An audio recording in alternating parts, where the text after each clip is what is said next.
He returned home in a wheelchair to test the woman who claimed to love him. Her coldness wounded him, but nothing compared to the cruel secret that was yet to come. Lucas Hartley had everything most people dream about. He owned 3 homes, a private jet, and a billion-dollar tech company that he'd started in his 20s. At 42, he was still in shape, still sharp, and still alone. Not because he couldn't find someone, but because he never really trusted anyone long enough to let them in. That changed when he met Brielle Monroe. Brielle was 28, beautiful, and always knew how to light up a room. She came from money, but not the kind of money Lucas had. Her parents were old-school real estate types, wealthy enough to raise her in comfort, but not in the circles Lucas ran in. She met him at a gala for some tech charity she barely remembered the name of, and by the end of the night, she was already holding his arm, laughing at his dry jokes like she'd known him for years. Lucas wasn't stupid. He knew how fast it had all moved. Within 6 months, she had moved into his LA penthouse, started posting pictures of them on her socials, and began talking casually about wedding venues. He wasn't even sure when they'd gotten engaged. One minute she was showing him a diamond ring she found by accident at a boutique in Beverly Hills, and the next, she was calling herself his fiancée, like it had always been that way. And somehow, Lucas let it happen. But something never sat right. He never caught her in anything obvious. She was careful, smiled when she needed to, touched his hand at just the right time, said all the right things. But sometimes when she thought he wasn't looking, her smile dropped too fast. Or she'd leave the room to take calls that went on for too long. Lucas tried to shake it off at first. Maybe it was his own baggage. Maybe he just didn't know how to be happy. But then there was the night he came home early from a business dinner. He walked into the penthouse quietly. His driver, George, had offered to come up with him, but Lucas said no. He wanted a little time to think. The lights were dim. Brielle was in the living room, facing away, phone pressed to her ear. Lucas paused near the hallway, just out of her sight. He wasn't trying to eavesdrop, not really. But when he heard her laugh, the tone was different than the one she used with him. Softer, younger, real. And then she said something that made his stomach turn. Don't worry, babe. He still thinks I'm head over heels for him. He doesn't even ask questions anymore. Lucas froze. He felt like the floor had dropped out from under him. She kept talking, low and quick, but he couldn't make out the rest. He backed away without making a sound, went straight to his room and closed the door.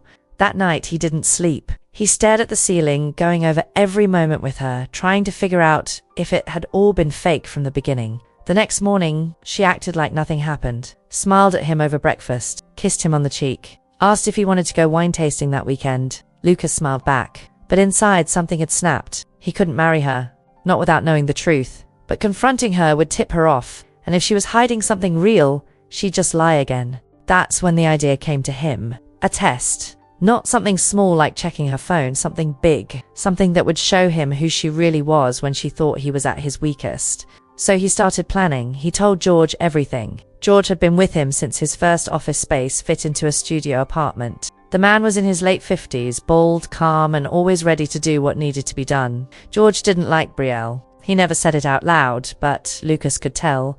When Lucas explained the plan, George didn't even blink. He just asked when they should start. 2 weeks later, the news went public. Lucas Hartley had been in a terrible accident. His car had been hit by a delivery truck while he was out driving alone. There were pictures of the wrecked black BMW, headlines full of shock. Tech billionaire Lucas Hartley seriously injured in collision. The story was planted, the photos staged. Lucas spent 3 days in a private recovery suite that no one but George and a select nurse had access to. Then he returned home in a wheelchair. He looked the part, pale, tired, and broken. His legs wrapped in fake braces, his face unshaven, dressed in sweats that hung off his frame. George pushed the chair into the penthouse as if they'd just come from the hospital. Lucas had chosen not to tell the rest of the staff, not even the maid. If he wanted this test to work, everyone had to believe it. Brielle was already waiting when they arrived. She looked good, like she always did. Hair perfect, outfit expensive but effortless, makeup done like she had just stepped out of a photo shoot. When she saw him, her mouth opened slightly, then closed. She walked over slowly, knelt in front of the chair and looked up at him. Lucas stared back, searching her face for something. Anything. "Oh my God," she said. "You poor thing." She leaned in and kissed his cheek. "This must be so hard for you." She didn't cry. She didn't hug him. She didn't ask what she could do. Instead, she stood up, checked her phone and said, "I'll go run a few errands and grab dinner on the way back. Text me if you need anything, okay?" She was gone before George could even take Lucas to the bedroom. Later that night, while Lucas sat in his chair near the window, thinking about how fast she had vanished, someone knocked gently and peeked in. It was Emily, the housemaid. She was 33, with kind eyes and a quiet way of moving through a room. She looked at him like he was someone who mattered, not someone broken. And when she saw him sitting there, legs stiff and unmoving, her face changed. Her hand went to her mouth. She walked over slowly, kneeling like Brielle had done, but it felt different. Her hands trembled. Her eyes welled up. She didn't say much, just looked at him and whispered, "I'm so sorry this happened to you." Then a single tear rolled down her cheek and she turned and left, wiping her face with her sleeve. Lucas sat there in silence. He wasn't expecting that. And suddenly, everything started to shift. Lucas didn't sleep that night. He just sat in the dark, staring at the walls of his penthouse, thinking about Brielle's face when she saw him in the wheelchair. It was all so fast. One second she was looking at him with a bit of fake pity, and the next she was talking about errands and walking out the door. No hug, no tears, no real emotion. He wasn't surprised, but it still hurt more than he expected. George stayed quiet most of the night. He hung around the kitchen, drinking coffee, flipping through the news on his tablet. Every once in a while he looked over at Lucas, like he was checking in without saying anything. Lucas didn't want to talk yet. His mind was racing. He kept thinking about the look on Emily's face earlier, the way she almost couldn't stop her tears. It wasn't an act. She thought he was really paralyzed, and it broke her. The thing is, Lucas didn't even know that much about Emily. She'd worked in the penthouse for about 2 years. She was quiet, always on time, never got involved in anything that didn't have to do with her job. She cleaned, folded, organized. She was polite, but not overly friendly. The kind of person you could walk past 100 times and not really notice. And now, suddenly, she was the only one who made him feel like a human being. In the morning, Lucas finally spoke. "She didn't care, George," he said quietly, still staring at the city through the glass. "Brielle saw me like this and didn't even blink." George nodded like he already knew. "You want to call it off?" he asked. Lucas shook his head. "No, not yet." He rolled his chair back from the window and looked at George. "I want to see how far she'd go." That was the moment it stopped being a test. Now it was something else. He needed to know the truth. All of it. Who she really was. What she was planning. If she was cheating. If she was stealing. If she was laughing behind his back. And he knew the only way to do that was to stay in the chair. He needed to make her believe the lie. George didn't say much, but he didn't look thrilled. He rubbed his jaw and muttered, "You're playing with fire." Lucas wheeled himself into the kitchen and sat in silence while George made eggs. He barely touched the plate. His stomach was in knots. He kept hearing Brielle's voice from that night she was on the phone. "He still thinks I'm head over heels for him." The more he thought about it, the more it sounded like something she'd said before. Like maybe it was just one part of a bigger plan. Later that afternoon, Brielle came back, shopping bags in hand. She looked like she'd come from a spa, wearing designer sunglasses and carrying 2 iced coffees, one for her, one for him. She handed it to him with a smile that didn't reach her eyes. "I got your favorite," she said. "Oat milk, no sugar. Thought you might need a little boost." Lucas took the drink and thanked her. He watched her move around the living room, tossing her bags onto the couch, flipping through the mail like none of this mattered. "You okay?" he asked, pretending to sound tired. She glanced up. "Yeah, just trying to keep things normal, you know? It's a lot, but I don't want it to change everything. It kind of already has," he said, gesturing to the chair. She smiled awkwardly and sat down across from him. "Well, I mean, you're still you. And I'm still here, right?" Lucas nodded slowly, pretending to be moved, but inside he was already slipping away from her. That night he had George dig a little deeper. They had a private investigator on retainer, someone Lucas used for corporate stuff, not personal. But this time he gave him Brielle's phone number and asked him to track her calls and texts. "If she's hiding something, I want it all," he said. Emily kept her distance most of the day. She looked like she didn't know what to say to him now. She'd seen him hurt, seen him in that chair, and now she didn't know how to act around him. But that night, when she brought in his dinner tray, she stood by the door for a moment before turning to leave. Do you need help with anything else?" she asked softly. Lucas shook his head. "I'm good, thank you." She paused. "I hope you're not in pain. If there's anything I can do... ... He wanted to say something. Anything, but he didn't. He just smiled a little and said, "You've already done more than you know." Emily looked confused for a second but didn't ask. She just nodded and walked out. Good at the next morning, Lucas got a message from the investigator. A few calls from Brielle's phone had been traced to a guy named Travis Kane. He wasn't listed in her contacts, but the number came up more than a dozen times in the last month. Texts too, short ones, always late at night. The name didn't mean anything to Lucas at first, but when George ran it through a background check, they found something interesting. Travis had a sealed record from Arizona and a history of using fake names for travel. No steady job. A few small businesses that never lasted more than a year. Lucas stared at the screen while George explained the guy's past. It wasn't enough to prove anything, but it was enough to raise every red flag in his head. She might be seeing him, George said. It might be more than that. Lucas leaned back in the chair and stared at the ceiling. He felt like a fool, not just for falling for Brielle, but for letting her get so close. His gut had warned him, and he ignored it. Now he was sitting in his own home, pretending to be disabled, watching the woman he was supposed to marry lie to his face. He didn't know what her endgame was yet, but he had a feeling it was bad. So he told George to keep digging, keep the lie going, keep her comfortable. Let her think she had the upper hand. And in the meantime, he started watching her closer than ever. Not just when she was in the room, but when she thought no one was watching. The first few days after Lucas came home were quiet. Almost too quiet. The penthouse felt different now, like everyone was walking on eggshells, but not for the reasons you'd expect. It wasn't about worry or sadness. No one acted like they were scared for him or overwhelmed by his situation. If anything, it felt like people just didn't know how to deal with it, or didn't care enough to try. Except for Emily. She didn't talk much, but you could feel her presence everywhere. She was the one adjusting the lights so they wouldn't strain his eyes. She was the one making sure the floors were cleared of anything that could block his chair. She folded his blankets without being asked and left water by his bedside before she went home every night. Lucas noticed it all, and the more she did, the harder it became for him to keep lying to her. The hardest part wasn't pretending to be injured.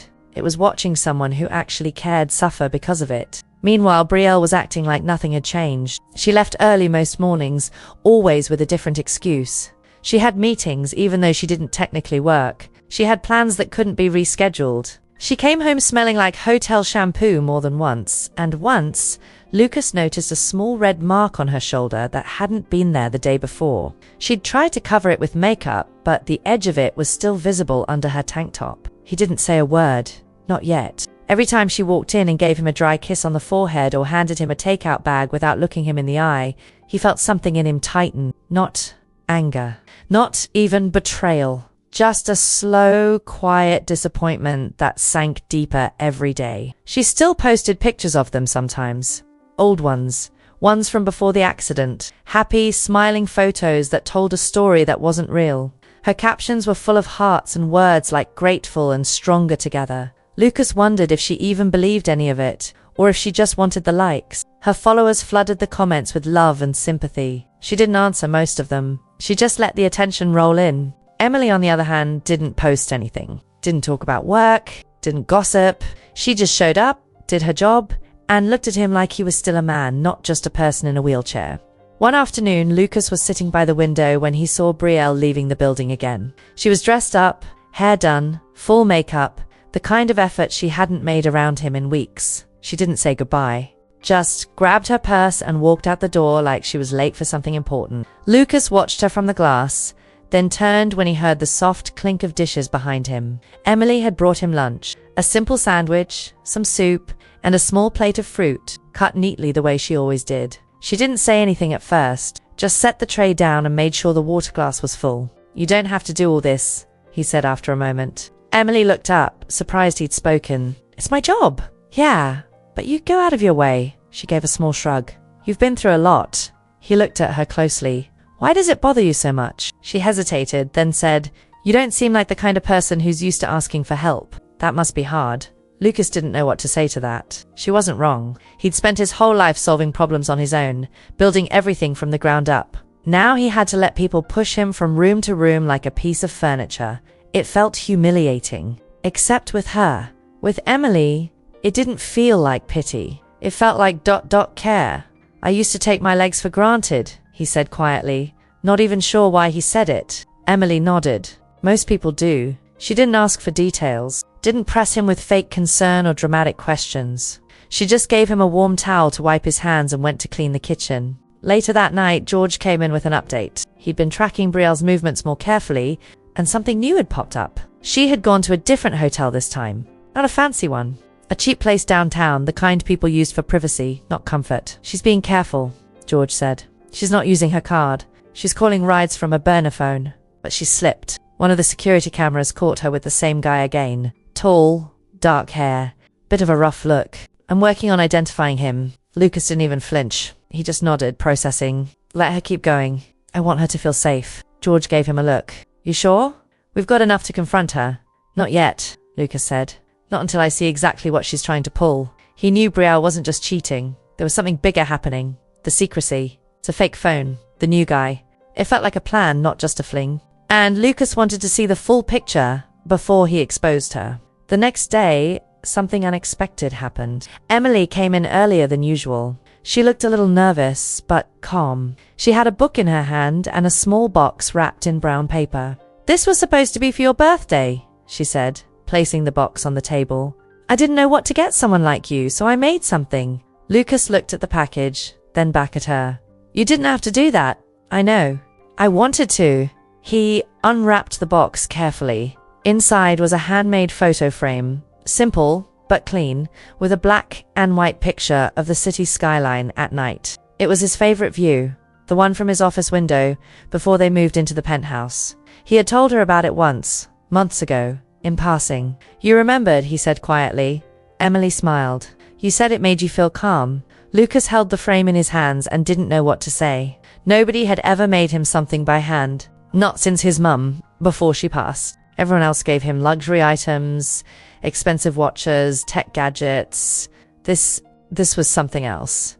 I should get back to work, she said, turning toward the kitchen. Emily, he said before she left the room. She stopped. Thanks. She smiled again, but this time it didn't feel polite. It felt real. That night, Lucas lay in bed, staring at the ceiling again. But it wasn't because of Brielle. It was because of Emily. Something about her was starting to get under his skin, in a good way.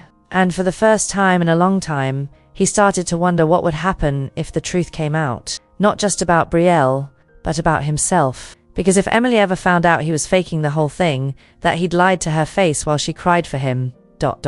He wasn't sure she'd ever look at him the same again. Lucas sat in the den, pretending to read an old finance magazine, but his eyes kept drifting to the hallway. Brielle was on a call again. Her voice was low, but not quiet enough. She didn't know he could hear her from that room. She thought he spent most of his day zoned out in pain meds, which he pretended to take every morning, but he was wide awake and paying attention now. She was saying the same kind of things again. Sweet words, fake laughs, the tone she used when she wanted something. Lucas closed the magazine and leaned his head back against the chair like he was resting, so if she walked by, he'd look half asleep. Then he caught a name. Travis. She didn't say it like it was nothing. She said it like she missed him. Lucas didn't move, just sat there, jaw tight, mind racing. She came into the room a minute later, still holding her phone, and smiled at him like nothing had happened. Hey babe, she said casually. Need anything? He shook his head slowly. All good. She leaned down and kissed the top of his head. Too soft, too fast, like she couldn't get it over with quick enough. Then she went into her bedroom and closed the door behind her. Lucas waited until he heard the shower running. Then he called for George. She said his name, Lucas told him. Travis. She was talking to him again. George nodded like he'd been expecting it. That's the guy from the hotel. I've been running his background deeper. There's some stuff that doesn't show up in the normal searches. Lucas narrowed his eyes. Like what? He's been using different names in different states. Short stays, fast cash jobs, gets close to women who have money, or who date guys with money. The guy's a professional leech. Lucas stared down at his hands, trying to stay calm. He hated how right his gut had been. And worse, he hated how much Brielle had fooled him. Start watching them closer, he said. If she's planning something, I want to know what it is before she makes a move. That night, Lucas stayed in the kitchen while Emily cleaned. She worked quietly like always, but this time she had music playing softly from her phone. Some kind of acoustic playlist. So it wasn't loud enough to distract her, just loud enough to make the silence less awkward. Lucas watched her for a while, then asked, Do you ever wonder why people lie? She paused mid-swipe, looked at him over her shoulder. All the time. Why do you think they do it?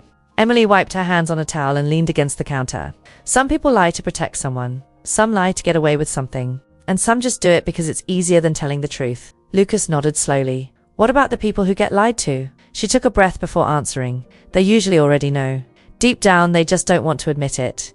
That hit harder than he expected. He didn't say anything else. Jas gave her a small nod and rolled himself back to the den, thinking about her words the whole way. The next day, George called from outside the building. He'd followed Brielle again, this time to a boutique hotel in Pasadena. Not the same one as before. A little nicer, a little more out of the way. She's getting smarter, George said, but not enough. Lucas felt the knot in his stomach tighten. Is he with her? Yeah. They hugged outside. Didn't care who saw. Same guy. Tall. Brown leather jacket. Same Travis. Lucas looked over at the clock on the wall. Brielle had told him she was going to visit her mother that afternoon. She lied right to my face, he muttered. George was quiet for a second. You want me to confront them? No. Let them get comfortable. He ended the call and sat there in silence, staring at nothing. After a while, he picked up the frame Emily gave him, the one with the skyline photo. He hadn't told her, but he'd moved it to the table by his chair so he could see it during the day. It helped. It reminded him that not everything in his world was fake. But then his phone buzzed. A new message from the private investigator. Just a short one. She's transferring money. Small amounts. Different accounts. It's like she's spreading it out. Might be a setup. Lucas stared at the screen. It was happening. She wasn't just cheating. She was planning something bigger. Something with money, something with Travis. And she still thought he had no idea. That evening, Brielle came home like nothing was wrong. Her makeup looked fresh. Her hair was pinned up. She carried 2 shopping bags and a big smile. You won't believe the deal I got on these shoes, she said, dropping the bags on the couch. Lucas turned from the window and gave her a polite smile. That's great. I was thinking, she went on, maybe we could go somewhere soon. Get away. You know, once you're feeling stronger. Somewhere warm. Private. Lucas kept his face calm. Like a vacation? Exactly. She came over and crouched by the chair. We deserve it. You've been through so much, and I just want us to reset. He looked her dead in the eye. You're already thinking about the honeymoon? She giggled. Don't tease. He smiled faintly, and in that moment, he knew she was testing him too, seeing how far she could go before he caught on. But she didn't know he was already 3 steps ahead. She leaned in and kissed his cheek again. I'm gonna take a shower. He watched her walk away and felt the chill creep back into his chest. After she was gone, Emily came in with dinner. She set the tray down quietly and gave him a small smile. I added ginger to the soup, she said. It helps with inflammation. He looked up at her and said, You always think of everything. Emily looked surprised by the compliment. She blushed a little and turned toward the hallway. Emily, he said before she could leave, can I ask you something personal? She paused. Sure. If you were with someone, and you found out they were hiding something big, like really big, would you want them to come clean right away? Or wait until the right time? Emily's face changed. Her eyes dropped to the floor. I'd want to know right away. Even if it hurt. Lucas nodded, almost to himself. She stood there for a second longer like she wanted to say more, but didn't. Then she left the room, and Lucas was alone again. He sat in the chair, holding the spoon, staring at the soup he suddenly had no appetite for, because now he wasn't just thinking about Brielle's lies. He was thinking about his own. George stood by the kitchen island, scrolling through his phone while Lucas rolled into the room. It was early, not even 7 yet, but Lucas hadn't slept much. He hadn't even tried. He just lay in bed all night, thinking about Brielle's fake smile and the fake kiss and the fake vacation she had brought up, like they were still in love. Every word she said now sounded like it had a second meaning. You got anything? Lucas asked, voice low. George didn't look up right away. He was still reading something. When he finally did speak, it wasn't what Lucas expected. She booked 2 flights, George said. Lucas froze. Where to? Turks and Caicos. Lucas's stomach twisted. Under fake names, George added. She used a travel agent, probably thought it wouldn't show up as fast. Lucas blinked. Is he going with her? George nodded once. Same guy. Travis Kane. He's been using the name Daniel West. They're booked for next weekend. Private villa. You were supposed to be her excuse. She was going to tell you she needed a solo trip to recharge. Mental health, yoga, whatever. Lucas didn't say anything. He just stared at the granite countertop like he was trying to burn a hole through it. George placed his phone down and said, It's not just a trip, Lucas. This is a getaway. One-way ticket. You're not on her calendar anymore. Lucas slowly ran a hand down his face. He felt the weight of it now. how real it was getting. This wasn't just about cheating. She was making a run for it. And the money transfers, the secrecy, it was all part of it. How much has she taken so far? Lucas asked. Not enough to raise alarms, George said. 35 grand spread across 4 accounts. Looks like she's planning to take more once she's out of the country. Probably using Travis to get access to your logins. Lucas's jaw clenched. She's smart, George continued, but she's not careful enough. She's making mistakes. Hotel footage, the burner number, the money trail. We've got receipts. You could go to the cops right now. I'm not ready yet, Lucas said quietly. George didn't argue. He just nodded and walked to the coffee machine. Later that morning, Lucas was sitting by the floor-to-ceiling windows in the living room, pretending to read an email on his laptop, when Brielle walked in with her usual cheerful tone. You're up early, she said, tossing her keys into the bowl near the front door. He looked over at her. Couldn't sleep. She walked behind him and rubbed his shoulders lightly, the way someone might pet a dog they weren't really interested in. You should try meditating. That app I downloaded helped me last night. Lucas didn't answer. He just stared out at the skyline. I was thinking, she said casually, maybe I'll go to a retreat for a few days, just to reset. The last few weeks have been a lot. Lucas finally turned to look at her. You already found one? Brielle hesitated, then smiled. I've been browsing. He held her gaze for a second longer than she was comfortable with. She looked away first. That afternoon, Lucas sat with George and started forming a backup plan. Just in case. I want every transaction tracked from this point on, he said. I want to know if she breathes near a bank account. George nodded. And the guy? Let's find out what he wants. Who he's done this to before. I want names. While George worked on that, Lucas started spending more time in the common areas of the penthouse, not to see Brielle, but to catch the little things. The whispered phone calls, the texts she answered without blinking, the time she spent on her laptop with her back turned, clicking fast like she didn't want anyone seeing her screen. It all became clearer by the hour. She wasn't falling in love with someone else. She was building a life with him, without Lucas in it. That evening, something else happened. Something small, but it shook Lucas more than anything Brielle had done. Emily came in with a new pair of slippers and set them by his bed. Your other ones were getting worn out, she said. Hope that's okay. Lucas nodded, but she paused before turning away. I don't mean to overstep, she said carefully, but if there's anything going on that you're not telling anyone, I just hope you know you can talk to someone. Lucas looked up at her, caught off guard. What do you mean? Emily shrugged. I've worked in houses like this before. People pretend everything's fine and then one day something big blows up. I don't know. I can feel it in the air sometimes. He didn't say anything. She nodded like she understood and quietly left the room. Lucas sat there for a long time, staring at the new slippers like they were some kind of message. She was picking up on it, and he hadn't even said a word. That night, Lucas opened a private folder on his laptop. He started keeping digital records of everything. Text logs, bank activity, phone tracking reports, flight confirmation screenshots. He was building a file. If it ever came down to it, he'd have enough to destroy her. But even with all the proof stacking up, the worst part wasn't the cheating or the stealing. It was how easy it had been for her to fake love, how natural it looked on her. The next morning, George came in with something new. We got him, he said. Full name, Travis Kane, born in Nevada, did time in his 20s for wire fraud, skipped out on charges in Colorado, real smooth talker. Ran a fake investment scheme with a woman he later ghosted. Same pattern. Same M.O. Lucas stared at the photo. It was him, the same guy from the security footage. The same one who now had his fiancée's full attention. Lucas leaned back in the chair and let out a slow breath. Time to set the trap, he said. Lucas wasn't used to waiting. In business, he made decisions fast. Trust your gut. Act before the other side does. Fix the fallout later. But this wasn't business. This was personal. Deep, messy, and crawling under his skin like a bad itch he couldn't reach. And as much as he wanted to drag the truth out into the light right now, he knew that rushing it could blow everything. He had to be patient. Let her get more comfortable.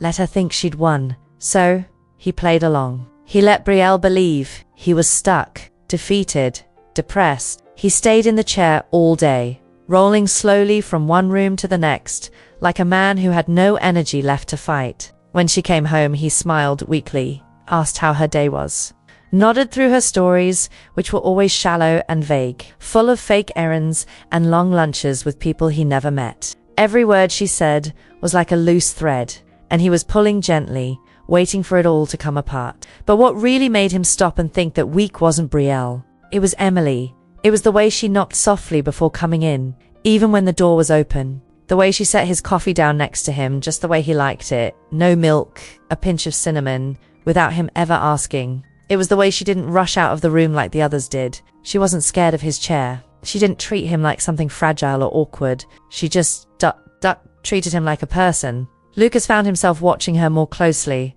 not in a creepy way, just noticing things he hadn't before, like how she tied her hair up when she cleaned, or how she always hummed when she loaded the dishwasher, how her laugh was different depending on who she was talking to, quiet with George, slightly louder when she was on the phone with her sister, and barely there at all when she passed Brielle in the hallway. She avoided Brielle now. It wasn't hard to notice. Something had shifted. Maybe she was picking up on the tension. Maybe she saw through Brielle's sugar-sweet voice and saw what Lucas now knew for sure, that Brielle wasn't who she pretended to be. One night, Lucas was in the den when Emily came in carrying a folded blanket. She looked tired, like she'd worked a double shift somewhere else, though he knew this was her only job. "Thought you might need an extra blanket," she said, setting it on the armrest of the chair. "It's supposed to be colder tonight." Lucas looked up at her. "You always think ahead." Emily gave him a small smile. "I try." Then she surprised him. "Do you mind if I ask you something?" "Go ahead," he said. She glanced around, like she didn't want anyone else hearing. "Do you trust her?" Lucas didn't react right away. His face stayed still, calm. "Who?" he asked, though they both knew. "Emily didn't play games, Brielle." Lucas leaned back. "Why do you ask?" She hesitated, like she was afraid to say too much. "I've worked for people who treated their staff like background noise, like we weren't even here. She's different. She watches people, tracks who's coming and going. She doesn't talk to me unless she has to. But sometimes I catch her looking through drawers or touching things that don't belong to her." Lucas stayed quiet. "I'm probably overthinking," she added quickly. "I just get this feeling sometimes, like there's a show going on and I'm the only one who wasn't given a script." He looked at her, really looked at her. "You're not wrong," he said. Emily's eyes widened a little, but she didn't ask more. She just nodded slowly, gave him a sad smile, and left the room. Lucas sat there for a long time after she was gone. The next day, George brought in more updates. Travis had been seen at a luxury jewelry store in West Hollywood, and he wasn't alone. Security footage showed him with Brielle, both of them wearing sunglasses inside, laughing like they owned the place. She picked up a small velvet box. Lucas didn't know what was in it, but the time stamp told him everything he needed to know. She'd told him she was out shopping for home decor. "They're getting bold," George said. "Careless." Lucas nodded. "Good." That night, Brielle was especially affectionate. She brought him a bottle of wine, poured him a glass, and lit candles in the dining area like it was a date night. "You know," she said as she cut into a piece of steak, "I've been thinking about us." Lucas sipped the wine, watching her. "What about us?" "About the future. How we're going to get through this together. I know it's been hard, but I think it's making us stronger." He said nothing, just smiled a little. "You're still the man I fell in love with," she said, reaching across the table to touch his hand. Lucas let her, but all he could think about was Travis. The plane tickets, the bank transfers, the lies. After dinner, she offered to help him get into bed. Usually she avoided touching the chair, but tonight she was hands-on, guiding, gentle, like she wanted to prove something. Lucas played along, letting her tuck the blanket around him. "Sweet dreams," she said, kissing his forehead. Then she walked out of the room, barefoot, humming softly. Lucas waited until the hallway lights were off. Then he reached under his pillow and grabbed the burner phone George had set up for him. He checked the security camera feed from the hidden app. Sure enough, Brielle had gone to her room and was now typing something on her laptop. 2 minutes later, his phone buzzed with a notification. $5,000 transfer. Outgoing. Same pattern, different account. George had labeled each one. This one went to an online bank overseas. Lucas smiled bitterly. She wasn't just draining him. She was practicing, testing limits, seeing how much she could take before someone noticed. Emily passed by his room around 10. She didn't say anything, just checked to make sure the hallway lights were off and the doors were locked. When she caught sight of him still awake, she gave a small wave and kept walking. For a second, he almost called her back. Almost. Instead, he closed his eyes and tried to sleep. The guilt was creeping in now. Not about Brielle, about Emily. He kept thinking about the way she looked at him, the way she cried that first day, thinking he'd lost the use of his legs, the way she'd been kind every single day since, without knowing the truth. She deserved better. but it was too late to come clean now. He had to see this through. He had to watch the whole double life come crashing down. And then, maybe, he could figure out what to do with the part of himself he'd been hiding too. Lucas didn't notice the time when he wheeled himself into the kitchen. Couldn't sleep again. The room was dark except for the soft under-cabinet lighting, and the whole place felt still, like it was waiting for something to happen. He didn't expect anyone else to be there, but Emily was standing by the sink, barefoot, in an oversized sweatshirt, rinsing out a mug. She jumped a little when she saw him. "Oh," she said. "Sorry, I didn't mean to wake you." "You didn't." His voice was tired. "Honest. I couldn't sleep either," she said, drying her hands on a towel. Lucas looked at her for a second before saying, "Can I ask you something?" Emily nodded, curious. "Why are you still here?" he asked. "Not just tonight. I mean, in general." She leaned against the counter and thought about it. "It's a job. You could get a job anywhere." She gave a small laugh. "Not really. It's hard finding one that lets you keep to yourself. Most people don't want quiet stuff. They want bubbly, chatty people. I'm not that." Lucas shook his head. "That's not what I meant. I meant ... this job. With me. With her." Emily didn't answer right away. Then she walked over, pulled out a chair across from him, and sat. "I needed something steady after my mum passed," she said. "I'd been taking care of her for years. I was out of the loop. No work history, no savings. A friend told me this house was hiring. I applied. Didn't expect to get it." Lucas leaned forward. "Why didn't you?" She smiled, a little embarrassed. "Because I don't look like someone who works in a penthouse like this. Most places want someone who fits a certain mold. I don't have a polished resume. I'm just ... me." He didn't say anything for a moment, just watched her. She looked different like this. No uniform, no pulled back hair, no polite silence. She looked like someone with a whole life behind her that nobody ever asked about. "You said your mum passed?" he asked quietly. Emily nodded. 2 years ago, cancer. I took care of her full time until the end. After that, I had nothing. Just grief and bills. I'm sorry."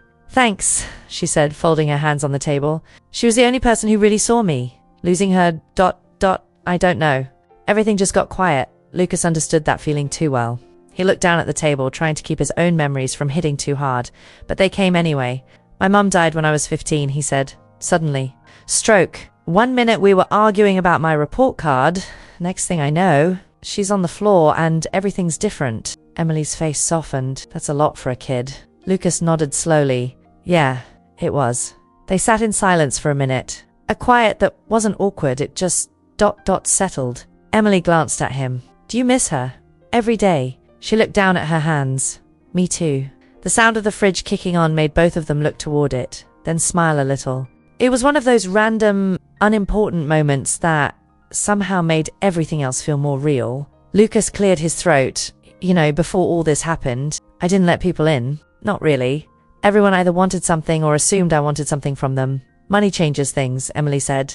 Not accusing, just saying it plainly. "It does," he said. "But so does getting burned a few times." Emily gave a small laugh. "Try getting burned without the money part. That's a whole different kind of mess." Lucas raised an eyebrow. "Someone hurt you?" She nodded. "A few years ago. His name was Aaron. Met him at a friend's party. We were together for a while. He said all the right things, made big promises. I believed him. Turns out I was just a stepping stone. He used me to get close to someone else. Left me a week after I helped him get into their company." Lucas stared at her. "That's cold." Emily shrugged. "It's life. I moved on. I just learnt to keep people a little farther away after that." Lucas looked down at his lap, hands resting on the wheels of his chair. "What if someone wanted to get close again?" he asked. "Someone real?" Emily didn't answer right away. Then she said, "I'd have to believe it first." Lucas nodded. Neither of them spoke after that. It didn't feel necessary. Whatever was hanging between them was just ... there. Not good, not bad. Just something alive, breathing in the quiet of the kitchen. Eventually, Emily stood up. "You should try and get some rest." "You too." She walked toward the hallway, then stopped. "I don't think you're as alone as you feel," she said, then walked away. Lucas sat there long after she left, thinking about what she said. The next day, Brielle left early again. Said she had an appointment with a therapist and then some shopping. Lucas didn't even ask. He just nodded like he believed her. As soon as she was gone, George came in with a brown envelope. "Info on the property in the Caymans," he said. "Travis bought it using a fake LLC. Guess whose name is listed as the silent investor." Lucas opened the file. Brielle's name was buried in the paperwork, disguised under a shell company. She was putting money into real estate overseas. It wasn't just about the flight or the vacation. She was building a life out there, quietly. A backup plan. An escape. Lucas closed the file and took a deep breath. It was getting closer now. She was nearly ready to go, and he was almost ready to stop her. Lucas sat at his desk, staring at the files George had laid out. They were all over the Surface Bank screenshots, offshore paperwork, printed texts, flight confirmations, fake names, fake accounts. All of it spelled the same thing. She was leaving. She's almost done setting it up, George said from the other side of the room. The final wire transfer will probably happen after the flight. That way it doesn't get flagged here before she lands. Lucas didn't answer. You sure you still want to wait? George asked. Lucas picked up a piece of paper and flipped it over like he was thinking. I'm not going to stop her yet. You're not? I want her to think she's winning. George scratched his head. She already does. Not completely, Lucas said. She's still being cautious. Still watching me. George nodded slowly. So, what do you want to do? Lucas leaned back in his chair, eyes cold. I want to go one step further. I want to give her exactly what she's been waiting for. George blinked. What's that?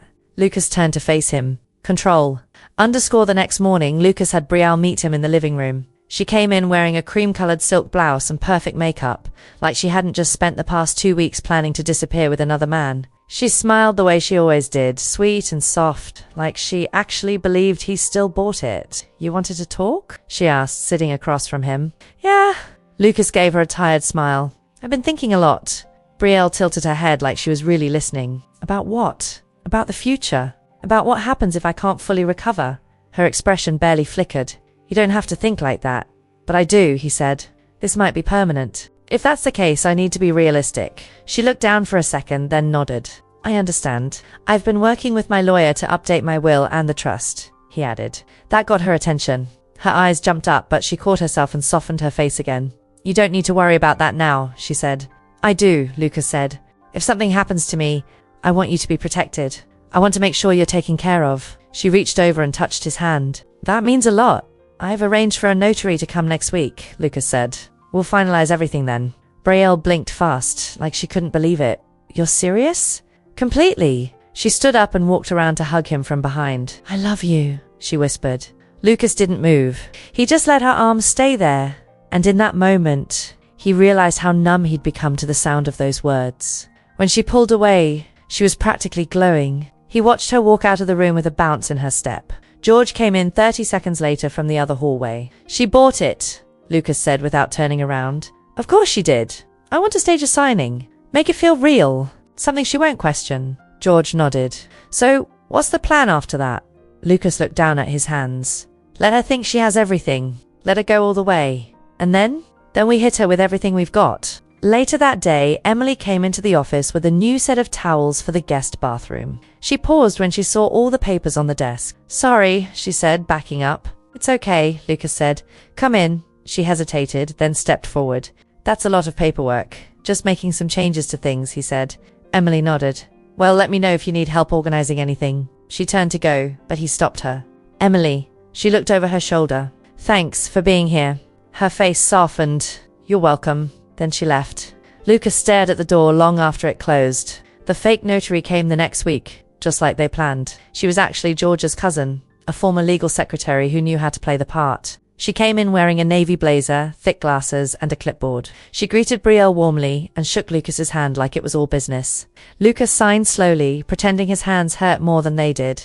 Brielle watched closely, eyes jumping from page to page, making sure everything was going the way she imagined. The new will said everything she wanted to see. George made sure of that. She smiled through the whole thing like she was in a dream. The notary left after saying she'd file the papers first thing in the morning. Lucas turned to Brielle. Happy? She kissed him full on the mouth. More than you know.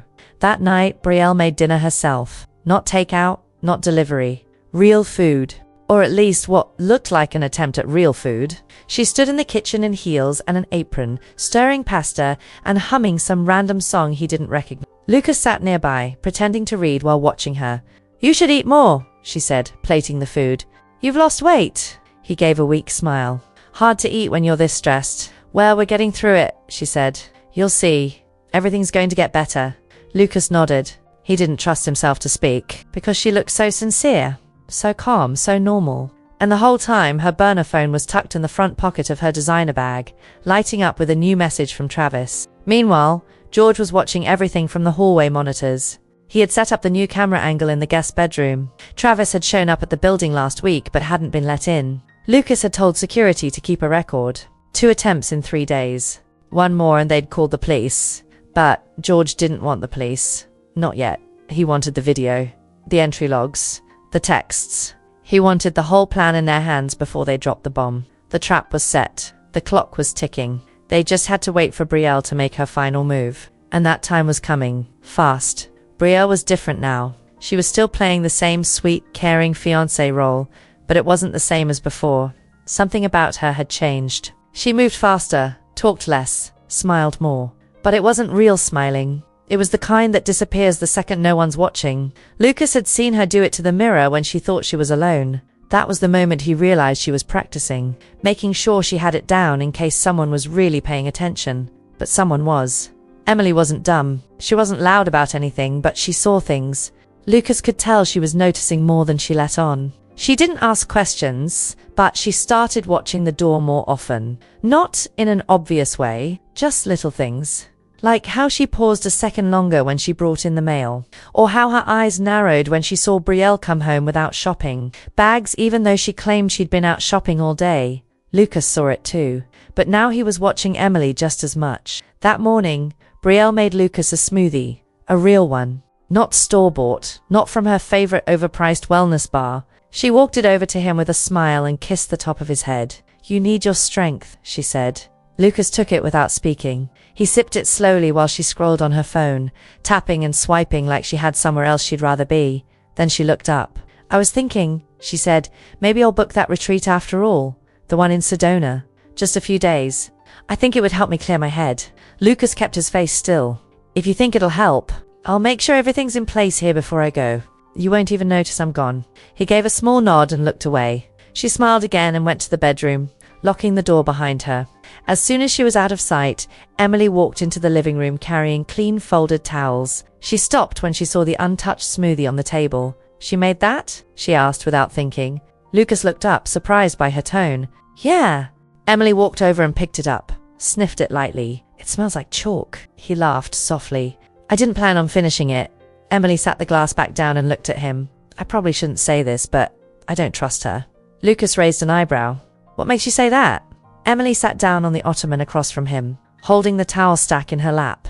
"A woman doesn't get quieter when the man she loves is suffering. She gets louder. She gets scared. She asks questions. She doesn't just keep disappearing and pretending nothing's happening." Lucas watched her carefully. "You really think she's hiding something?"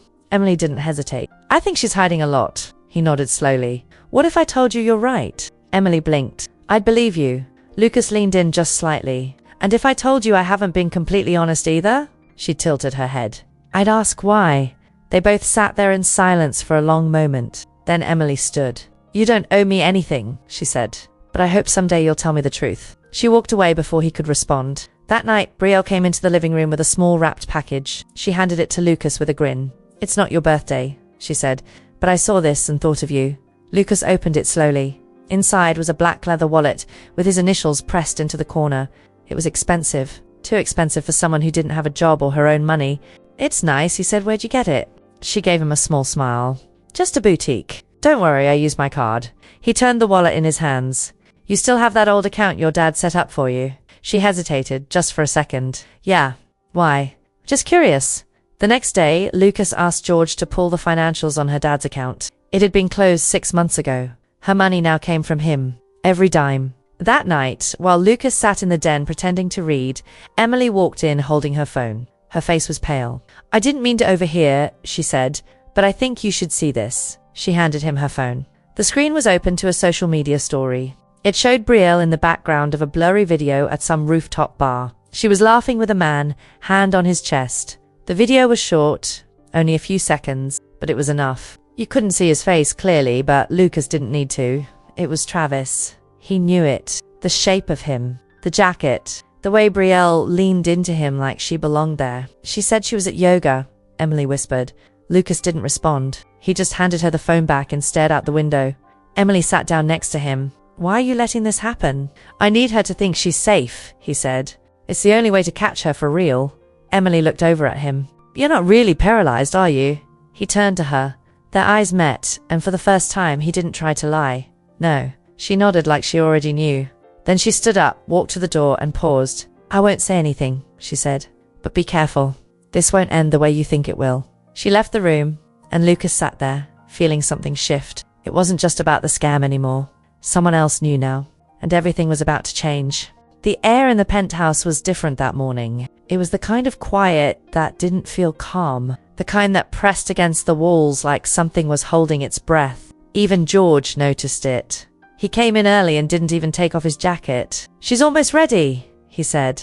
That last wire transfer hit her secret account this morning. Lucas was staring out the window, watching the traffic crawl down the street below.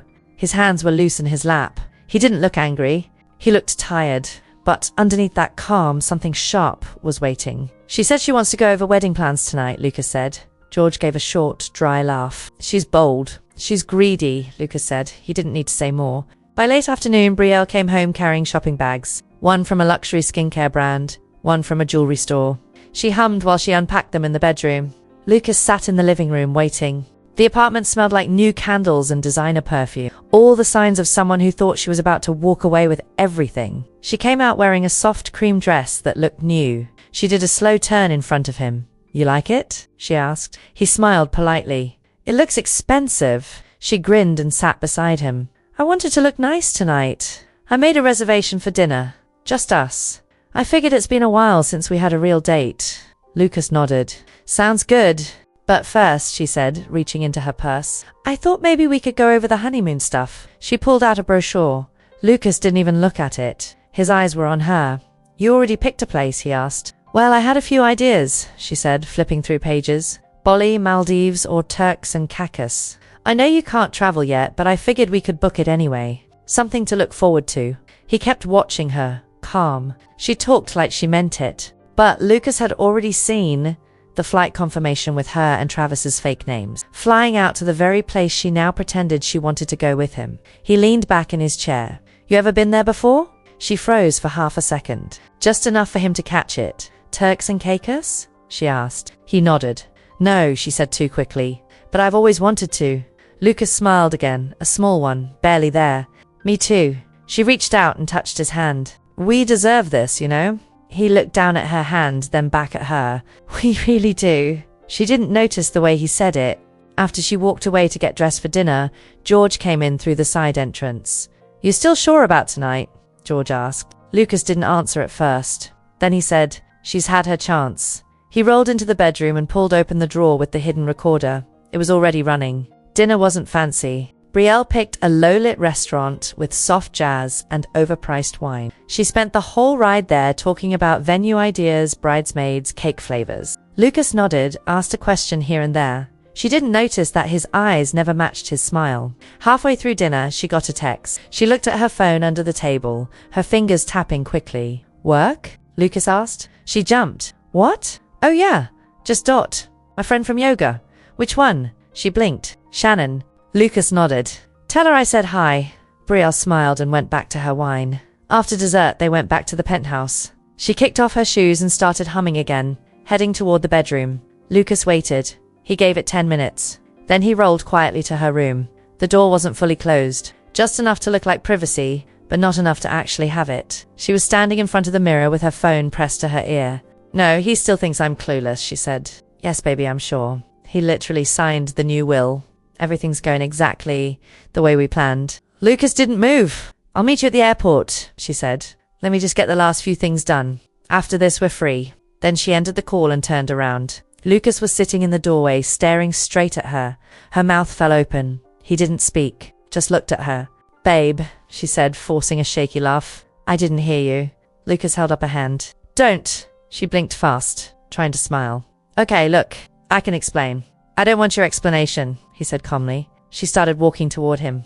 It's not what you think. It's exactly what I think. Baby, please. I love you. He gave her a long look. What's his name? She stopped. Her face dropped for the first time. Lucas already knew the name, but he wanted to see her say it. She didn't. She just stood there, frozen, trying to figure out what to say next. You were going to rob me and run, he said. You were going to take everything. Tears started to fill her eyes, but they didn't look real. You don't understand, she said. I understand exactly, Lucas said. Then he stood up. No chair, no help. He stood on his own 2 feet. Brielle let out a tiny gasp and stepped back like she'd seen a ghost. You lied, she whispered. He looked her in the eye. So did you. She shook her head. You can't do this. You tricked me. Lucas crossed his arms. You're right. I did.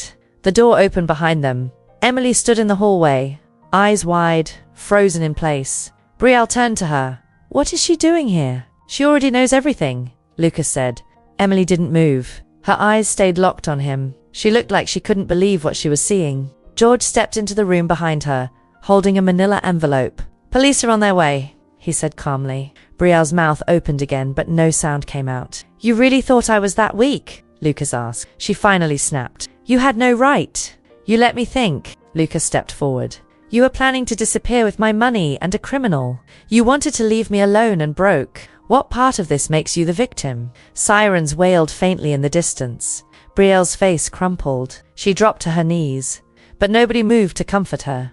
Lucas turned to Emily. Emily didn't smile. She didn't cry. She just looked at him like he was someone she didn't quite recognize. And for the first time, Lucas wasn't sure how this part of the story would end. Brielle sat on the floor with her hands covering her face, breathing hard. Her dress was wrinkled, her hair slightly out of place now, like she'd stopped trying to keep the mask on. For the first time since the game started, Lucas saw her for who she really was, scared, exposed, and not in control anymore. Emily hadn't said a word. She stood frozen in the hallway, watching the scene unfold, eyes wide and unreadable. George stayed by the door, holding the envelope in one hand and his phone in the other, giving Lucas a nod when the officers called to say they were entering the building. Brielle finally looked up, her voice shaking. Lucas, please, don't ruin my life. We can fix this. He stared at her. You already ruined it. She got up slowly and took a few small steps toward him. I never meant to hurt you. You were never supposed to find out. I didn't think you'd care. That part hit harder than it should have. Even now, even after everything, hearing her say that made something twist inside him. He turned away from her and walked toward the dining area. Emily was still standing there, her back straight, her hands clasped in front of her. He stopped in front of her. You okay? Emily nodded. Her voice was quiet. I didn't mean for you to be here for this part, he said. She looked him in the eye. Then why here? Lucas didn't answer right away. He glanced toward the hallway where Brielle was pacing now, muttering to herself, pulling at her hair like she was trying to figure out how to erase the last 10 minutes. The sound of the elevator arriving echoed softly in the distance. George moved to open the door. 2 officers stepped in, calm and professional. Lucas turned to Brielle, who froze when she saw them. She took 1 step back, then another, like she was still trying to find a way out. Brielle Monroe? One of the officers asked. We need to speak with you. What? No, wait, she said, holding up her hands. There's been a mistake. Lucas didn't speak. He just watched. One of the officers stepped forward and began explaining the situation, the fraud, the evidence, the charges being reviewed. Brielle's mouth opened and closed, but no sound came out. She looked at Lucas, desperate. You set me up, she said. No, he replied. You did that yourself. The officers gently took her by the arm, not forcing but guiding. She didn't fight. She was too stunned to move fast. As they walked her toward the elevator, she looked back one last time, her face pale and lost. She opened her mouth like she wanted to say something, but no words came. The doors closed. Silence. Lucas turned back to the room, letting out a long, shaky breath. He didn't realize how heavy his chest had felt until now, like he'd been carrying 100 pounds of tension that finally let go. George walked up and handed him the envelope. It's all there. Every file, every transfer, every message between her and that guy. Lucas nodded. Thanks. George looked at Emily, then back at Lucas. I'll give you 2 a minute. When George left, the air shifted again. It was just Lucas and Emily now. She hadn't moved from her spot. You stood up, she said quietly. Lucas nodded. Yeah, you walked. He nodded again. She crossed her arms and looked at the floor. So this whole time ... he didn't try to dodge it. Yeah, the chair was a lie. At least for me. Emily shook her head, but it wasn't anger. It was something more complicated. I cried for you, she said. Lucas stepped closer. I know. I didn't expect that. And I took care of you like it mattered. It did. Then why did you lie to me too? Lucas didn't speak right away. He ran a hand through his hair, the weight of everything catching up to him all at once. I didn't know who to trust, he said. I thought she was using me, and I needed to know the truth. The chair gave me a way to see people for who they really were. And you, ... He stopped, trying to find the words. You surprised me. Emily looked away. I'm not some test. I know you're not. You let me believe something awful happened to you. You let me feel sorry for you. I didn't want to. I didn't plan on dragging you into it. But once I saw how real you were, I didn't know how to fix it without blowing everything. She gave a bitter laugh. So you just kept lying. I was scared of losing the one person who treated me like a human being. That stopped her. Her expression softened just a little. Then why didn't you tell me when you had the chance? I was going to, Lucas said, that night in the kitchen. I almost did, but you didn't. He nodded. No, I didn't. Emily sighed and rubbed her hand across her forehead. She looked exhausted. You were honest with her in the end, but not with me. Lucas stepped forward again. Emily, what I felt with you, what I still feel, it's not fake. It never was. That's the one thing I never lied about. She looked up at him, and for a moment, something flickered in her eyes. Something softer. Something that might have been hope, if it hadn't been buried under disappointment. I need time, she said. I understand. I'm not saying I'm walking away, but I don't know what to do with any of this yet. I'll wait. Emily looked at him for a long moment, then turned and walked toward the hallway. She didn't slam the door behind her. She didn't say goodbye. Lucas stood there, alone again, feeling everything he'd built fall apart and somehow still not knowing what came next. The day after Brielle was taken away, the penthouse felt like a different place. Quieter, but not peaceful, like something heavy was still in the air. Lucas sat at the table in the kitchen, staring at a coffee mug he hadn't touched in over an hour. It had gone cold, but he didn't care. He wasn't thinking about the arrest or the lies, or even the way she had looked at him right before the elevator doors shut. He was thinking about Emily. She hadn't come in that morning. No message, no explanation. George told him she had called the house line late the night before and said she needed a few days. Lucas didn't ask for more. He just nodded. But something in him cracked a little, hearing that. Not because she was gone, but because she didn't sound angry. She sounded sad. That was worse. George walked in, carrying a box. He set it on the table without saying anything. Lucas looked at it and frowned. What's that? Stuff from Brielle's room? Legal team asked me to pack up anything that might be useful for the investigation. Lucas opened the box and started going through it. Makeup bags, jewelry, a few torn receipts, a perfume bottle. At the bottom, a photo. Him and Brielle in Lake Como, smiling by the water. It felt like it happened 10 years ago. She really had us all fooled, George said quietly. No, just me. George raised an eyebrow. Emily wasn't fooled. Lucas didn't answer. I still think you should have told her the truth sooner, George added. I know. You gonna call her? Lucas looked away. Not yet. He closed the box and stood up. The mug was still full, still cold. He poured it out and left the kitchen without another word. That afternoon, he walked into his home office and stared at the massive screen on the wall. It used to show stock prices and tech dashboards. Now, it was just a black rectangle reflecting a man he barely recognized. His beard was thicker than usual, his eyes tired. He rubbed his face and sat down. He opened a browser and searched Emily's full name. He already knew it. It was on her employee forms. But still, he felt weird typing it out like that. He clicked through a few links and found an old interview she gave to a local paperback when her mum was sick. She'd talked about caregiving, about exhaustion, about guilt. Lucas read every word like it mattered more than anything else he'd seen all month. He closed the window and leaned back in his chair. This wasn't about revenge anymore. It wasn't about the lie or the trap. It was about her. He reached for his phone and called George. I want you to find out where Emily is staying. George didn't ask why. The next morning, Lucas stood outside a tiny cafe in a quiet neighborhood on the east side of the city. George had texted the address, said she worked there part-time before she took the full-time job at the penthouse. Lucas walked in and scanned the room, and there she was. Emily stood behind the counter in a grey t-shirt and jeans, pouring coffee for a man with a newspaper tucked under his arm. She smiled politely, but it didn't reach her eyes. She looked tired, not just in the way you look after a long shift, but tired in the way someone does when they're thinking too much, carrying too much. Lucas waited until the customer left before stepping forward. She looked up and froze. It was quiet for a beat. Then she said, "You shouldn't be here." "I know," he replied. Emily turned back to the counter. "How'd you find me?" I asked, he said. She didn't respond. He stepped closer, but not too close. Can we talk? I'm working, I'll wait. She looked at him again, and this time her eyes were full of something he couldn't read. Not anger, not sadness, just walls. Lucas sat at a corner table and waited. 30 minutes passed before she came over with a second coffee. She set it down in front of him and sat across from him without a word. He looked at the cup. You remembered how I take it. I remember a lot of things, she said. Lucas swallowed hard. I didn't come to defend what I did. I just wanted to say I'm sorry. Emily didn't blink. Okay, that double quotes? He paused. I thought it would end with her. I thought once she was gone I'd feel better. But I don't. I feel worse. Emily looked out the window. You made me feel stupid. You let me cry over something that wasn't even real. It was real for you. That's what made it worse. She turned back to him. Why didn't you stop when you saw how I felt? I didn't know how. That's not good enough. Lucas nodded. I know. They sat in silence for a while.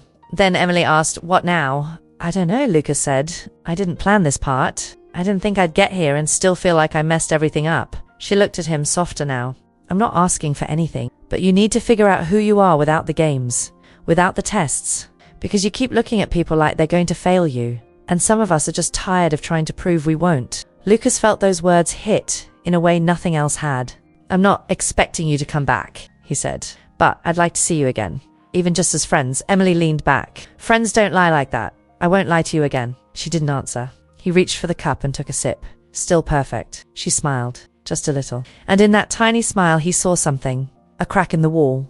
Not forgiveness, but maybe the beginning of it. Lucas didn't go back to the penthouse right away after seeing Emily. He drove around for a while with no destination. Just the soft sound of the tires against the road and the dull hum of the radio playing songs he wasn't really listening to. His hands stayed loose on the wheel, but his head was full. Her voice, her words, the way she looked at him like she cared, but also like she wasn't sure if she should.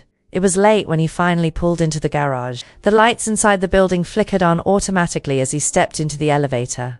Everything looked the same as always, but it didn't feel the same. The penthouse wasn't hers anymore, but it wasn't his either. Not yet. George was sitting in the living room, going through more of the documents the legal team had handed over. Lucas dropped his keys on the table and walked over without speaking. George looked up and gave him a nod. You all right? George asked. Lucas nodded once. I saw her. George didn't need to ask who. She talked to you?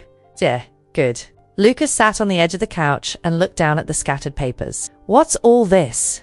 Background on Travis Kane, the guy Brielle was working with. Thought you might want to see something. Lucas leaned forward. George slid over a folder. Lucas opened it slowly. Inside was a photo of Travis with another woman, about 10 years ago. She looked different, but familiar. Lucas stared at it. Who's she? Name's Rebecca. She was married to a guy in Dallas. Owned a string of car dealerships. He ended up bankrupt. She disappeared. Never pressed charges. Know why? Lucas shook his head. She was in on it. Lucas looked at the next page. It showed wire transfers, just like the ones Brielle had been making. Same timing, same amounts, same fake names. Only this was back in 2014. Lucas flipped another page. More transactions, different woman. It had happened again, then again, and again. This guy's a machine, Lucas said. George nodded. He grooms these women, makes them feel like they're part of a team. Then he lines up the play, gets them to run it, and disappears with the money before anyone knows what hit them. Lucas let out a slow breath, and Brielle thought she was special. George gave a short, sharp laugh. They always do.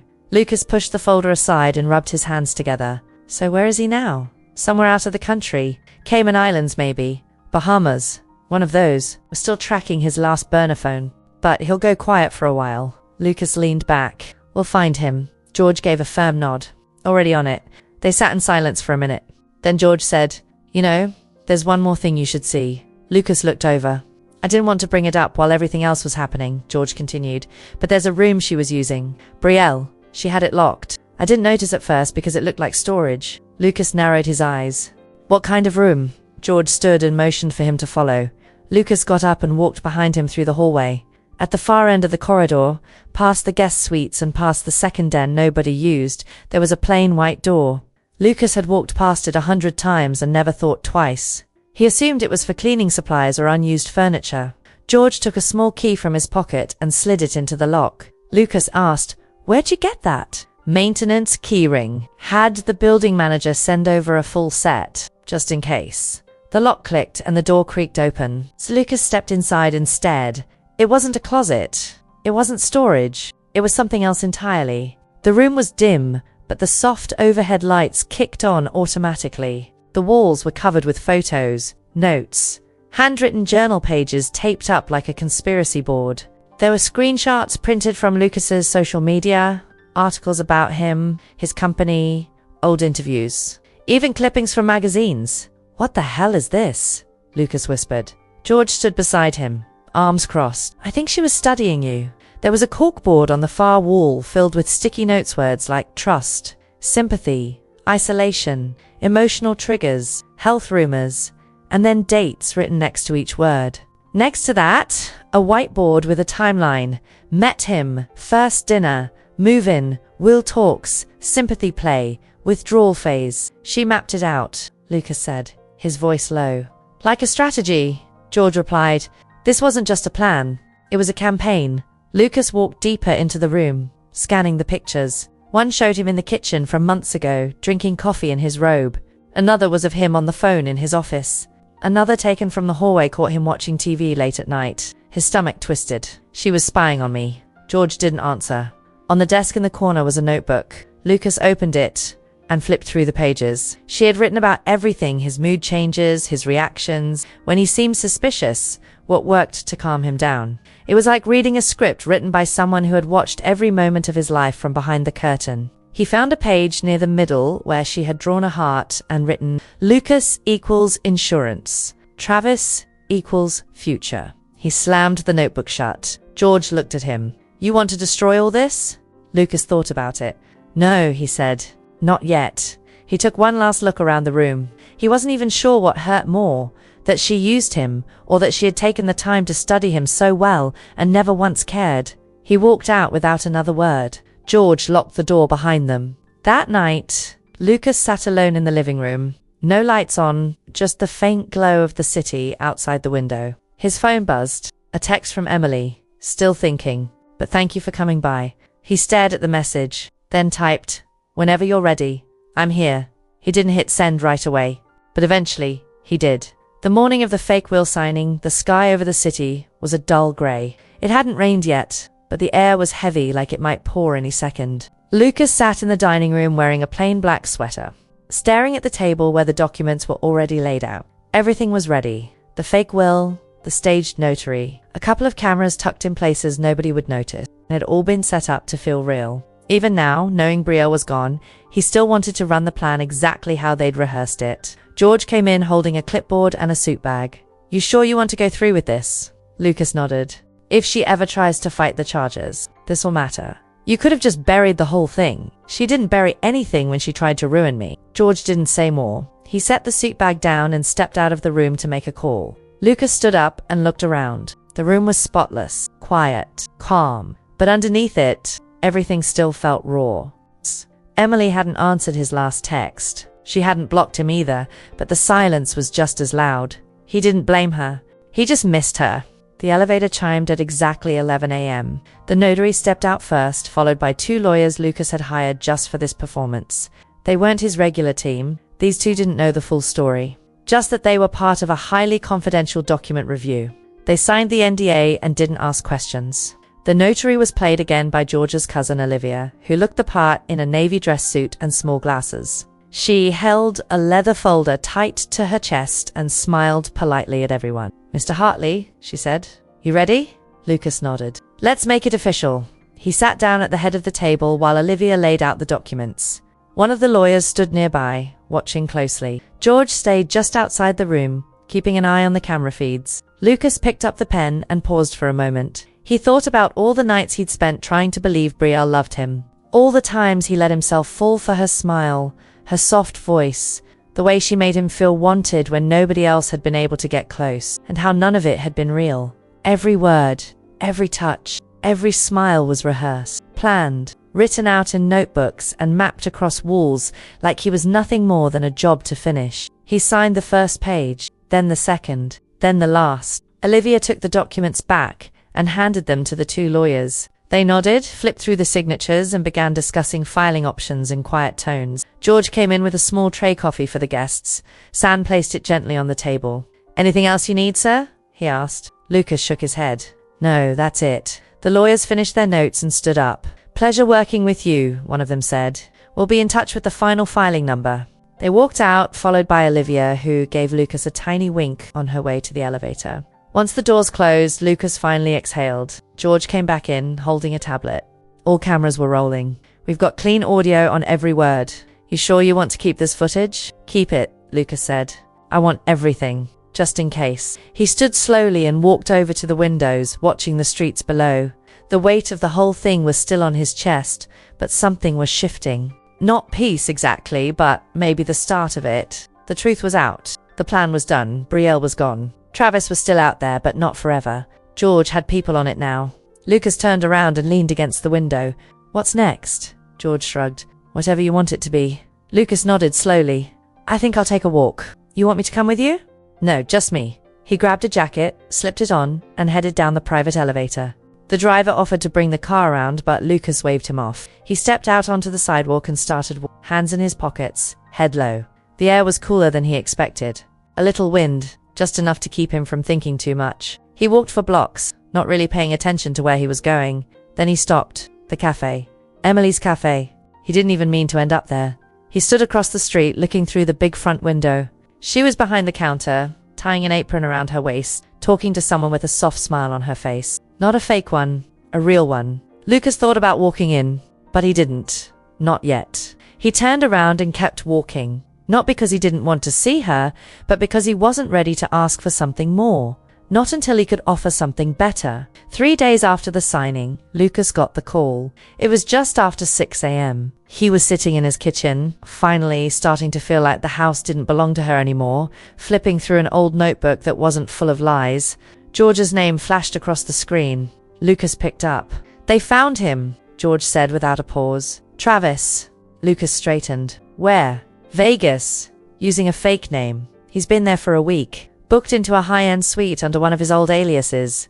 We pulled security footage. You're gonna want to see it." Lucas didn't even ask for details. He just said, "Send it." 2 minutes later, a video came through. A low-quality clip from a hotel security camera. Lucas leaned in close, watching Travis walk across the lobby, pulling a suitcase, laughing. But he wasn't alone. There was a woman with him. Long legs, sunglasses, hair pulled back. He couldn't see her face clearly. Not yet. But he already knew. His heart started beating harder. He scrubbed forward in the footage. At the elevator, she pulled off the glasses. It was Brielle. Lucas sat there in stunned silence, the phone still in his hand, the video playing on loop. She was supposed to be in custody. She was supposed to be waiting on charges. She wasn't supposed to be walking freely through a luxury hotel with the man who tried to destroy him. He hit call. George picked up right away. "How?" Lucas asked. "Looks like someone helped her out. We don't know the full details yet, but the charges were delayed. Her lawyer filed something that bought her time and she used it to disappear. Changed her number. Disappeared from her apartment. We had eyes on the place, but she snuck out the night after the fake signing. She probably had the plan ready the whole time." Lucas felt his stomach twist. She's with him. After all that. Still with him. George was quiet for a second. This was never about you for him. You were just a payday. But for her? She's still in it. Probably thinks they can pull off another run. Lucas stood up. "We need to stop them." "We will," George said. "But it gets worse." Lucas paused. "How could it get worse?" "They used some of your name to rent the suite. Not directly, but one of the shell companies. They're setting up a fraud trail that leads back to you." Lucas swore under his breath. "They're trying to frame me." "Not yet," George said. "But it looks like they're planning to. Maybe one last score before they vanish." Lucas grabbed his jacket and started pacing. "How long do we have? If they stay in Vegas, maybe a few days. But you know how this works. Once they move again, it's going to get harder. We need to act now." Lucas stopped pacing. "I'm going." George didn't argue. A few hours later, Lucas and George were on the road heading out of Los Angeles, keeping the trip quiet. No press, no security detail, just the two of them, like it used to be in the early days, before the money made everything messy. Lucas didn't say much. He just kept replaying the footage in his head. Brielle smiling, Brielle holding Travis's arm, Brielle free. They reached the hotel by late afternoon. George had already arranged a contact inside, a hotel manager who owed him a favor. They got access to the floor layout, surveillance feeds, and the couple's movements for the last 2 days. Brielle and Travis were in and out, sometimes together, sometimes not. They'd been seen meeting with 2 different men, both with shady pasts. One of them worked with offshore banking. "They're moving money again," George said, "and they're probably setting you up to take the fall." Lucas stood in front of the monitor, jaw tight. "We go up there tonight." George gave a nod. "You want security backup?" "No. I want her to see me." Hours later, just past midnight, Lucas and George took the elevator to the 18th floor. The hallway was quiet. No music, no noise. Room 1812 was at the end. Lucas stood in front of the door for a second, just breathing. Then he knocked. There was no answer. He knocked again. This time, footsteps. Then the door opened, and there she was. Brielle froze. She wasn't wearing a dress this time, just a black hoodie and leggings. No makeup, no earrings. Her hair was a mess. She looked like someone who had finally run out of the energy to pretend. Her face went pale. "You," she whispered. "Yeah," Lucas said. "Me." She backed up without thinking. Lucas stepped inside. Travis was there too, sitting at the desk with his laptop open. He turned slowly, then stood up. "Well," he said, "this is a surprise." Lucas looked at him. "Funny. I was about to say the same." Travis raised his hands. "You don't want to do anything stupid." Lucas didn't move. "Already did. I trusted her." Brielle walked toward him, voice shaking. "How did you find us? You're not hard to find when you keep making the same mistakes." She tried to say something else, but Lucas cut her off. "You tried to pin this on me. Again. You tried to take everything, then act like I wouldn't notice." Travis laughed once. "You can't prove anything." Lucas looked at George, who was now standing in the hallway with his phone out. "Actually, I can." Travis's smirk faded. George stepped in and hit play on the audio file. Brielle's voice echoed through the room, clear and sharp. "He still thinks I'm clueless. Once the money moves, we're gone. He'll never see it coming." Brielle's face crumpled. Travis lunged. George moved faster. In seconds, he had Travis pinned against the wall, one arm twisted behind his back. Lucas stepped back, watching calmly as Travis shouted and fought. Brielle stood there, shaking, arms wrapped around herself. "You could have walked away clean," Lucas said. "You got a second chance. And you still chose this." She looked up at him, voice barely a whisper. "I didn't know how to stop." Lucas nodded. "Now you won't have to make that choice again." The hallway filled with noise, hotel security, footsteps, voices. George handed Travis over. Lucas looked at Brielle one last time. She didn't cry. She just sat down on the edge of the bed, eyes blanked, like she finally understood that it was over. This time for real. It had been 4 days since Vegas. 4 days since Brielle was taken away in cuffs. 4 days since Travis tried to run and got tackled so hard by hotel security he almost broke his arm. 4 days since Lucas walked out of that hotel room, got in the car with George, and said nothing the whole drive back to LA. Not a single word. Just miles of road and silence. Now he was home, sitting on the edge of the couch, barefoot, staring out at the skyline like he didn't recognize it anymore. The city hadn't changed, but something in him had. It was like the version of himself that let her in, that second-guessed everything, that got played, that lied to Emily. That version wasn't all the way gone, but it wasn't in charge anymore. George walked in holding 2 coffees. He handed one over without saying anything and dropped into the chair across from him. "You sleep?" George asked. Lucas shook his head. "Not really. Eat anything?" "Toast." "Big day then." Lucas smiled faintly. It didn't reach his eyes. George leaned back. DA's office called. They're moving fast. Turns out, Travis has warrants in 3 states. Extradition's already happening. Brielle's trying to get a deal by giving up bank details. Lucas rubbed his jaw. She's gonna flip on him? She already started. Gave up 2 of the accounts. One of them has a bunch of your money sitting in it. Unused. Lucas looked away. She still had the passwords. George shrugged. "You gave them to her. At some point anyway." "Yeah," Lucas said. "That's what trust does." They sat in silence for a bit. Then George asked, "Are you thinking about Emily?" Lucas didn't answer right away. He didn't need to. It was all over his face. "I haven't seen her since I showed up at the cafe," Lucas finally said. "She answered 1 text. That's it. She needs time," George said. "I gave Brielle everything," Lucas said. "Money, trust, a place in my life. And she used all of it to tear me apart. Emily never asked for anything. She just showed up, cared, and I still found a way to lie to her." George took a sip of his coffee. "You lied to protect yourself. She lied to rob you blind. There's a difference. Doesn't feel like one. You feel guilty. That means you're not a sociopath. Congrats." Lucas let out a breath. "What if she doesn't come back? Then you learn from it. And if she does, you try not to screw it up." Later that day, Lucas sat in his office with the door open. The sunlight was pouring in through the big windows, but it didn't warm anything. His laptop was open, but he wasn't working. He kept looking at his phone, checking for a message that hadn't come.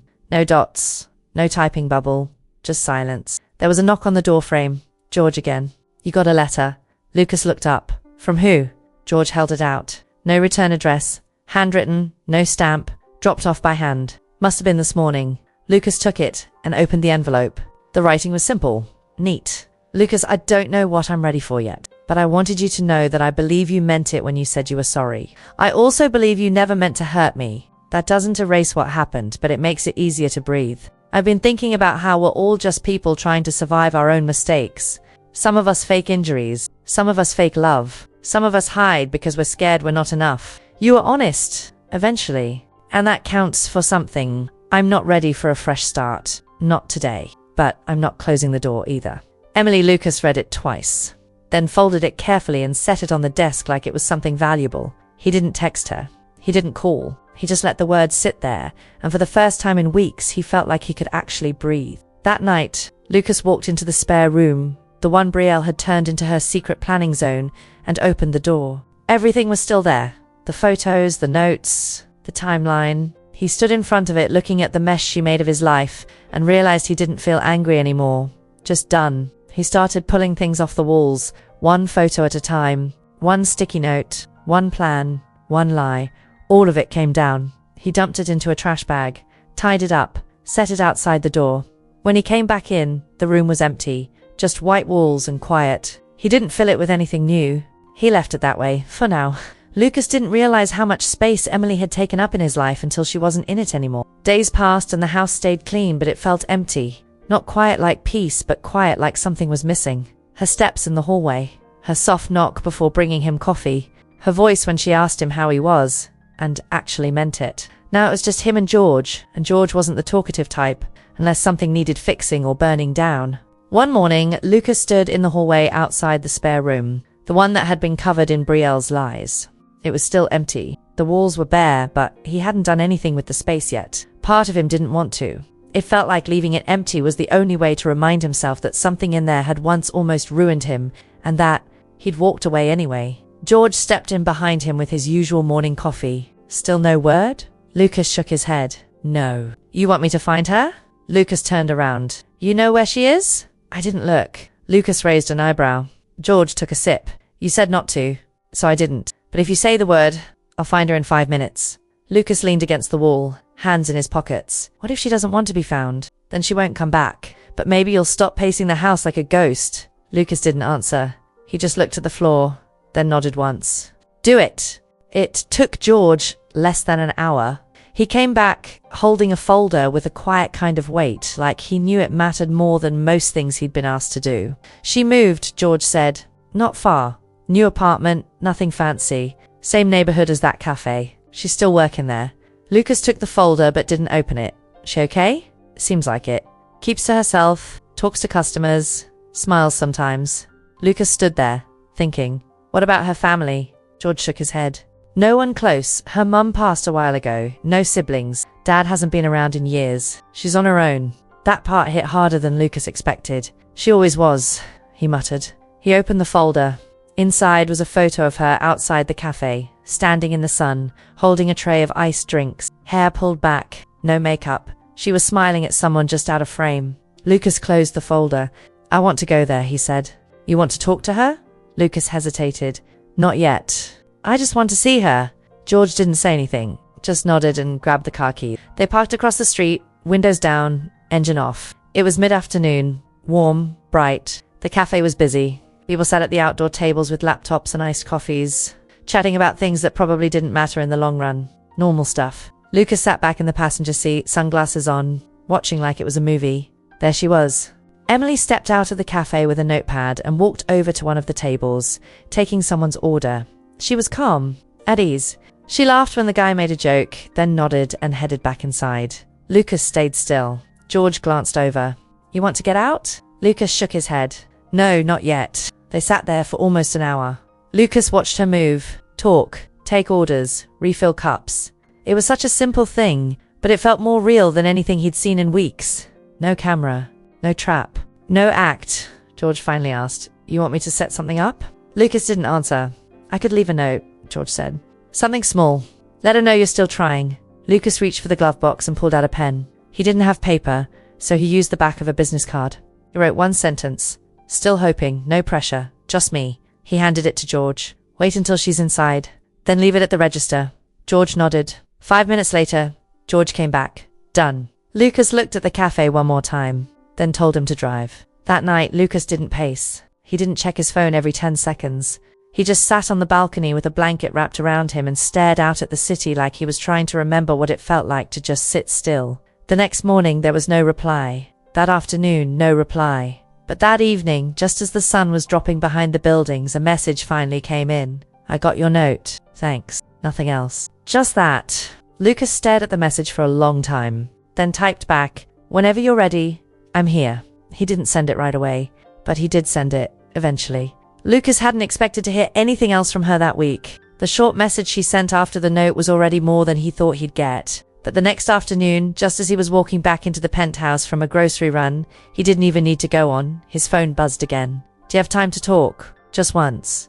That's all I'm offering. He stood in the hallway holding 2 bags of stuff he didn't care about, staring at the screen like it might change. Then he texted back, yes, whenever you want, anywhere. A minute passed. Then she replied, tomorrow, 10 a.m., same park near the fountain. Don't be late. Lucas didn't sleep much that night. Not because he was nervous, but because he didn't know what she was coming to say. He'd run every possible version through his head. Maybe she was just going to get closure. Maybe she was going to tell him to leave her alone for good. Or maybe, somehow, she still hadn't fully made up her mind. That last option was the one he kept circling back to. But he didn't want to hope too hard. The next morning, he got there 10 minutes early. The park was mostly empty, except for a few joggers and an older man walking a dog in a sweater that said Buster. Lucas sat on the bench facing the fountain and watched the water flick up in smooth, steady bursts. He kept glancing at the path leading from the street. At exactly 10, she appeared. Emily. Same ponytail. Same quiet walk. Simple jeans and a black zip-up hoodie. She wasn't smiling, but she wasn't cold either. Just calm. Tired maybe, but not angry. She sat down next to him without speaking. They both stared ahead for a minute, listening to the water, the birds, the soft crunch of gravel under passing feet. Then she said, I thought about not coming. He nodded. Figured. But then I remembered something. What? You told me once you hated being misunderstood more than anything. Lucas let out a breath through his nose. That's true. So I came to give you a chance to explain. Not to defend yourself. Not to spin it. Just to explain. He looked over at her, but she kept her eyes on the fountain. He nodded. Okay. I didn't think it would hurt so much, he said. Lying to you. I told myself it was temporary. That it wasn't about you. But then you were the one person who made me feel seen, and I just kept pretending. Like the truth wasn't going to catch up. Emily stayed quiet. I didn't think someone like you would even notice me. Not really. Not beyond the job. But you did. And I wasn't ready for that. She still didn't say anything, but her face had softened just slightly. I regret it, he said. All of it. Not just the chair lie. The distance. The silence. Every time you stood in front of me and I didn't say what I should have. She turned to him. And what should you have said? That you were the only person in that house who cared. He finally looked at her. And this time she met his eyes. I've never had someone care like that, he added. Not for what I could give them. Just because... Emily pressed her lips together. I didn't want anything from you. I know. She looked back toward the fountain. The worst part wasn't that you lied. It was that I gave you the real version of me, and you gave me a character. Lucas felt that all the way through. You're right. I showed up. I stayed up late when you couldn't sleep. I worried about things that had nothing to do with me. And the whole time, I thought I was helping a man whose world had just been turned upside down. But that man wasn't real. He was... Lucas said quickly. He just wasn't broken in the way you thought. Emily let out a small breath. That's the thing. I think you were. Just not physically. Lucas looked down at his hands. I was afraid of being seen. You saw me anyway. And you still hid. I didn't know what to do with someone who saw me without wanting something in return.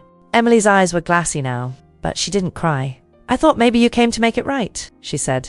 But now I think you came to make yourself feel better. Lucas flinched just slightly. That's not why I came. You sure? He turned toward her. I came because I miss you. It's not just the idea of you. You. The way you cared. The way you didn't try too hard. The way you talked to me like I wasn't some broken rich guy who needed pity. She didn't move, didn't react. I didn't expect forgiveness, he added. I just didn't want to go another day without telling you what I should have told you from the start. Emily looked down at her lap. Do you love me? Lucas didn't hesitate. Yes. She nodded slowly. Then why didn't you trust me? I didn't trust myself. I thought if I told you the truth, I'd lose you. And I did anyway. This time she did cry. Just a little. One tear, quick, wiped away like it wasn't allowed to stay. She stood up. I don't know what I'm going to do with this. You don't have to do anything, he said. Not now. I just wanted to tell you. No lies. No games. Just that I love you.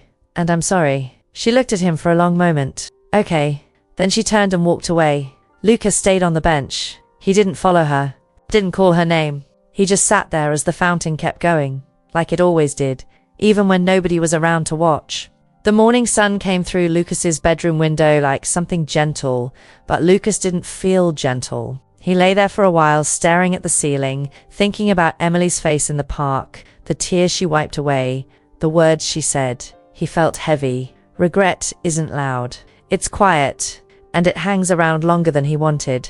He got up, made himself some coffee, burned his tongue a little because he didn't pay enough attention. He laughed at himself lightly. It felt good to laugh, felt human. He checked his phone. No message. Didn't expect one, but still waited.